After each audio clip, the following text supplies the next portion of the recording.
Hello friends. Elon Musk, कौन नहीं जानता इस शख्सियत को। बच्चा बच्चा जानता है पूरी दुनिया में।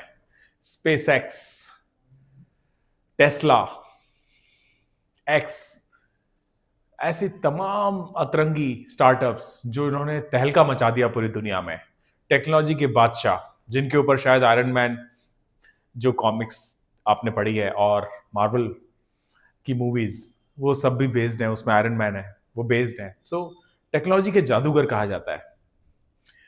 पर आज एक कहानी सुनाता हूं इस टेक्नोलॉजी के जादूगर से रिलेटेड। 3 डेट्स मैं आपको यहां पे दिखा रहा हूं।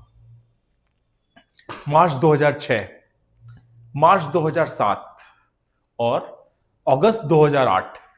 ये 3 डेट्स में एक बात कॉमन है जो इस शख्सियत के साथ हुई।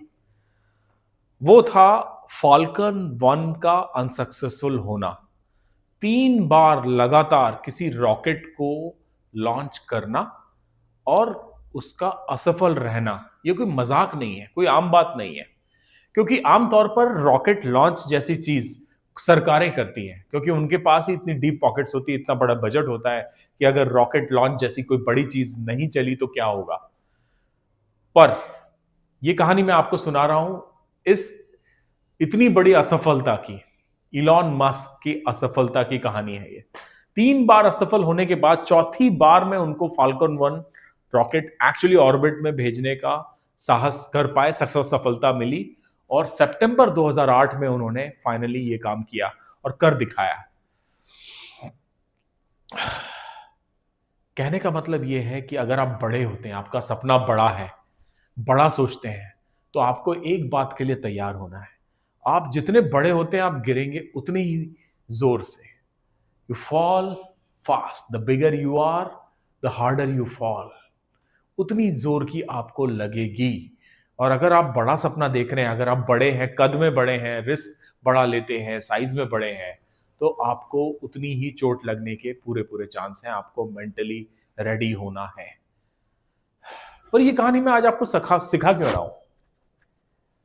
यह कहानी मैं आपको इसलिए बता रहा हूं कि जब आप गिरेंगे, उसके बाद गिरने के बाद जब वहां धूल मिट्टी में आप सने होंगे, चोट खाए होंगे, तकलीफों में होंगे, घायल होंगे, तो उस रबल में, उस वीराने में, उस टूट फूट भरे वीराने में भी आपके लिए कुछ लर्निंग होगी, कुछ ना कुछ सीख होगी। और वही सीख मैं आज आपको इस पॉडकास्ट में आपके लिए लेकर आया हूं, जो कि टाइटल है, जिसको देखकर आपने क्लिक किया और यहां तक आए हैं।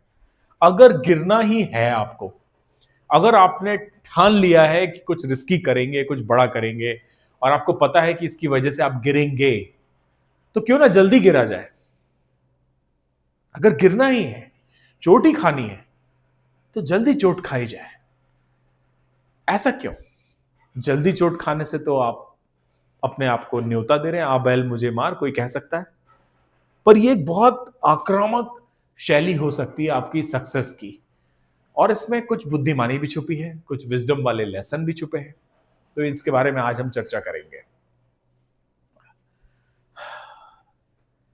यह एक ऐसा टॉपिक है जिसमें इंसानी ग्रिट, कि मैं कर दिखाऊंगा, का मिलन होता है ह्यूमन स्ट्रगल से। अगर आप जल्दी गिरते हैं तो आप स्ट्रगल को न्योता दे रहे हैं। पर स्ट्रगल को न्योता देना, इन चुनौतियों को फेस करना, ब्रेवली फेस करना इंसानों की पुरानी आदत है। और छोटे किसी व्यक्ति ने, छोटे किसी इनिशिएटिव ने बड़ा कोई अचीव किया, कर दिखाया, इससे जो वाहवाही मिलती है, जो दिल को सुकून मिलता है, वो बहुत जबरदस्त होता है। और ये एक बड़ी वजह है फॉल फास्ट स्ट्रैटेजी को चूज करने में। जैसा कि मैंने अभी बताया, सबको अच्छी लगती है कहानी, डेविड फाइट्स गोलियत, यही कहानी है। कर दिखाया, नीचे से कंकड़ उछाला, ऊपर से फल गिरा। सबको कमबैक स्टोरी पसंद है। कोई था जो हारा, कोई थी जो हारी, गिरे, फिर उठ के खड़े हुए। यह कहानी बहुत जबरदस्त है। इसी वजह से आपको सुपर हीरो मूवीज अच्छी लगती हैं। ऐसा कोई सुपर हीरो जिसको बहुत हर्ट हुआ है जीवन में, जिसको बहुत पीटा गया है, जीवन के थपेड़ों से जो हारा है, और फिर सडनली वो राइज करता है, कुछ कर दिखाता है और चमत्कारी रूप से कर दिखा रहा है, दिखाता है। ये इसको बोलते हैं कमबैक स्टोरी। ये कमबैक स्टोरी बहुत लोग बहुत रिलेट करते हैं इस कमबैक स्टोरी से। तो अपने अंदर के सुपर हीरो को पहचानिए, और कमबैक स्टोरी के लिए अगर आप तैयार हैं, इस चुनौती के लिए तैयार हैं और इस तरह के इंसान हैं, तो आप फॉल फास्ट स्ट्रैटेजी ले सकते हो कि अगर गिरना ही है तो क्यों ना जल्दी गिरा जाए। जब आप गिरते हैं तो इसमें बड़ा इंटरेस्ट होता है लोगों को। ये भी एक वजह है कि इस स्टोरी को इतने पॉपुलर क्यों किया जाता है। सब लोग जानना चाहते हैं कि कैसे गिरा, इतना बातें तो बहुत बड़ी बड़ी कर रहे थे, देखो कैसे गिर गए। इसमें सबको मजा आता है, गॉसिप करने में मजा आता है। लोगों को इस कहानी में बहुत इंटरेस्ट है, वो जानना चाहते हैं कि क्या हुआ, कितनी चोट लगी, कब गिरे थे। परंतु मैं ये कहानी आपको इसलिए नहीं सुना रहा हूं कि आप अपना कीमती पैसा, कीमती वक्त एक साथ किसी तरह से जला दें। इसके लिए मैं आपको ये कहानी नहीं सुना रहा हूं। रेकलेस नहीं होना है। फॉल फास्ट स्ट्रेटेजी का मतलब रेकलेस होना नहीं है। पूरी तैयारी से, पूरी मुस्तैदी से अटेम्प्ट करना है। और गिरने के बाद जो भी रिजल्ट्स निकल के आए, अगर आप गिर गए हैं, उनको वैलिडेट करना है, किसी तरह का ऑडिट करना है, किसी तरह से उसको आपको क्लीन करना है, उसमें से यूजफुल डेटा निकालना है। और इस बात का खास ध्यान रखना है कि ये जो गिरना है, इसको आप रियली अफोर्ड कर सकते थे। इस गिरने को अफोर्ड करना आपकी ओवरऑल प्लानिंग के अंदर होना चाहिए था।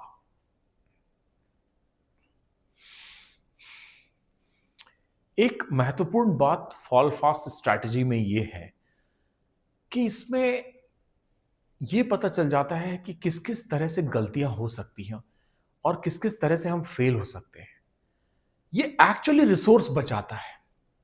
ये एक भ्रांति है जो कहती है, जो सोच कहती है कि आप जब गिरते हैं तो आपने एक्चुअली पूरी कंपनी के, पूरी टीम के रिसोर्सेज गिरा दिए, वो अटेम्प्ट वेस्ट कर दिया।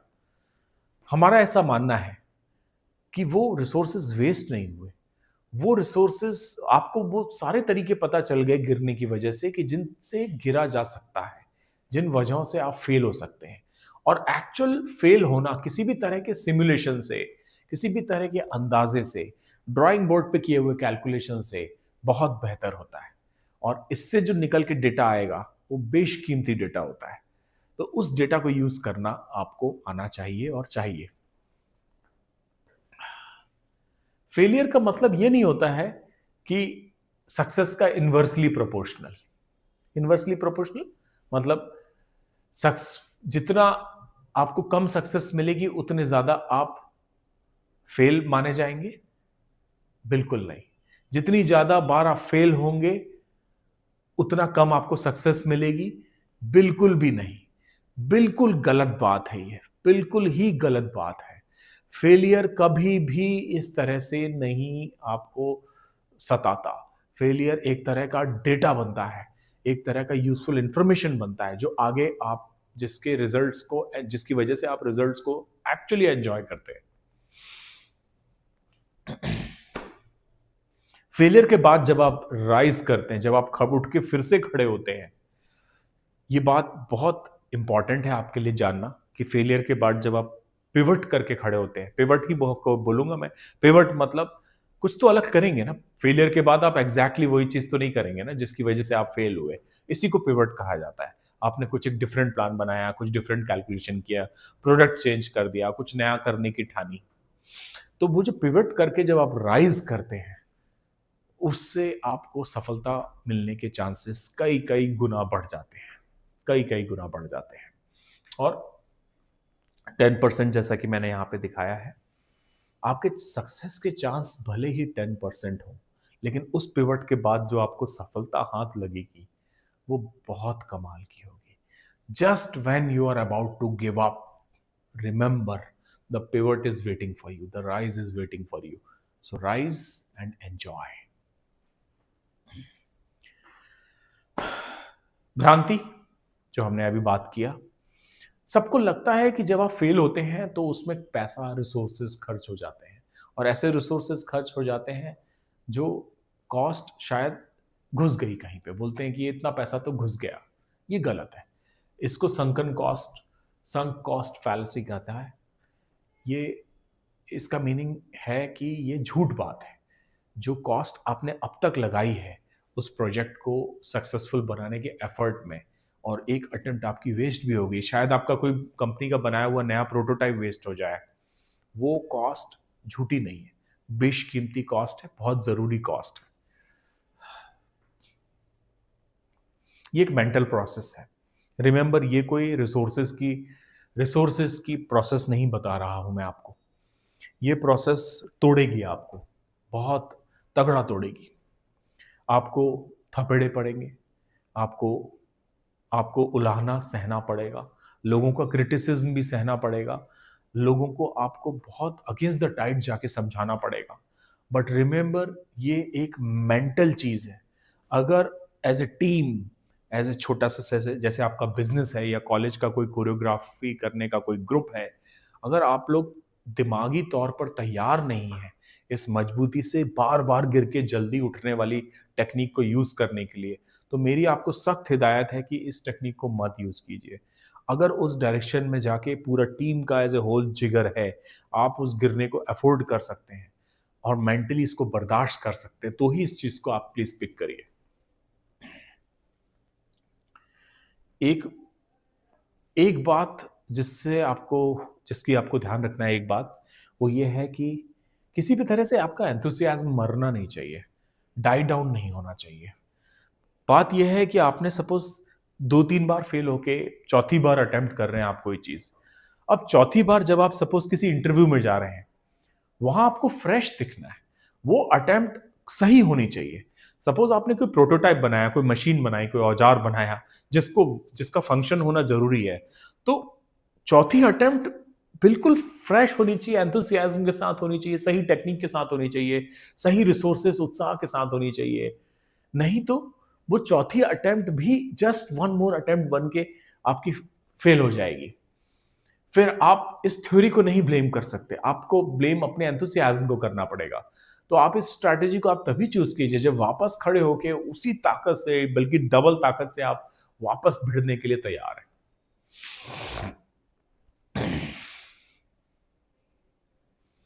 तो 3 बातें मैंने आपको, बहुत मेजर 3 बातें बताई। पहला, जल्दी गिरिए अगर गिरना ही है और उससे सीख कर वापस उठ के खड़े होइए। दूसरी बात, पिवट करने के लिए रेडी होइए, जैसा कि यहां आपने देखा, कुछ ना कुछ नया आइडिया, कुछ डिफरेंट प्रोडक्ट, थोड़ा सा तड़का डिफरेंट। और तीसरी चीज, राइज के लिए तैयार होइए, फिर से उठ के खड़े होइए पूरी ताकत से, फ्रेश जोश के साथ। ऐसे कुछ लोग हैं जिन्होंने ऑलरेडी ये काम किया है। एक जो मैंने आपको ऑलरेडी बताया, स्पेस एक्स का एग्जाम्पल शुरू में दिया, उन्होंने तो किया ही है। उसके साथ 3 ऐसे और नए एग्जाम्पल और मैं आपको दे रहा हूं यहां पर। पहला, स्टीवर्ट, उन्होंने ग्लिच नाम की एक गेमिंग की कंपनी बनाई, वो नहीं चली, सुपर फ्लॉप हुई।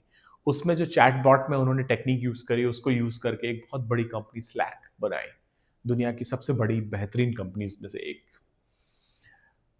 रीड हॉफमैन, उन्होंने सोशल नेट नाम की एक फेलियर बनाया, जल्दी जल्दी फेल हुए वहां पे, लेकिन उसको बनाने के चक्कर में जो वहां की बेस्ट लर्निंग्स थी वो उन्होंने यूज करके लिंक्डइन बनाया, और सब जानते हैं आज लिंक्डइन कितना सक्सेसफुल है। ओलंपिक की स्केटिंग टीम में वेरा वांग, उन्होंने एक फैशन ब्रांड, दुनिया के सबसे बड़े फैशन ब्रांड को स्टैब्लिश किया, परंतु स्केटिंग टीम में असफलता हाथ लगी। बट उस असफलता के हाथ लगते ही उन्होंने भी वही किया, फेल फास्ट स्ट्रैटेजी। जल्दी जल्दी फेल हो, जल्दी जल्दी एक्सपेरिमेंट करा जाए, जल्दी जल्दी आइट्रेशन किया जाए, और फेल होना हो तो क्यों ना जल्दी हुआ जाए फेल। तो ये मेरी एक तरफ से आपको एक फेल फास्ट स्ट्रैटेजी की गिफ्ट थी। हर कोई इस टेक्निक से शायद रिलेट ना करे, पर कुछ एंथुसियास्ट इसको एक्सपेरिमेंट कर सकते हैं। अगर ये भी आपके जीवन में एक नया तड़का ला सकता है तो क्यों ना इसे ट्राई किया जाए। थैंक यू, मिलते हैं अगली पॉडकास्ट में। Thank you so much, God bless.